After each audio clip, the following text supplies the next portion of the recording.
Hello, everyone. Happy New Year. We are getting back on track with the broker minutes this week. I'm sorry we missed last week.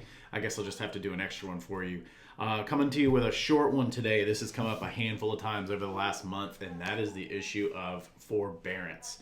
This is something that is becoming more and more of an issue as it relates to sellers and them being able to close on their property. So I just want to quickly go through this, not get into too much legal description of it, but just a couple of ways that we need to be aware of forbearance issues, and obviously need to have a great listing consultation with your sellers before putting them on the market.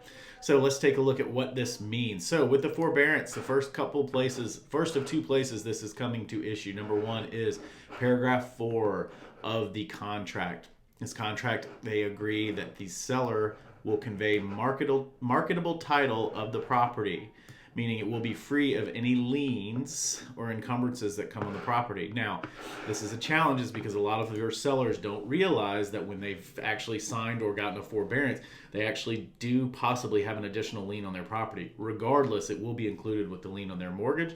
So you need to make sure that when you go through your your listing consultation, you have a conversation with them, and you may want to go ahead and add to your checklist that you ask the question, did you go for the option of the forbearance during COVID?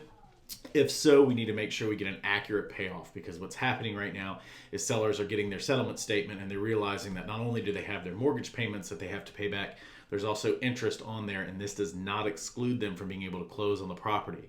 Unfortunately, we have two situations right now where the seller realized they're going to have to come to the table with money and basically saying, no, I don't want to. And unfortunately, the contract does not protect them in it because A, it says in there you have to deliver this free of any liens, and B, you did have to disclose it on the property disclosure, which is the next part that I want to just double check or make sure I show you that you want to go and consult with your sellers. This is where one of the areas where they do have possibly it could be an action, it could be an additional lien. It just depends on that. Regardless, don't get so bogged down in the actual disclosing of it and where that goes, and make sure you have open, honest conversations with your seller. Say, hey, if you've taken the forbearance, totally understand, no judgment from here.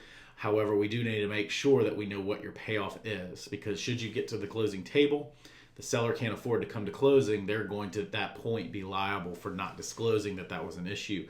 And unfortunately, that's not a reason for them to get out of the contract. They could open themselves up to some pretty big legal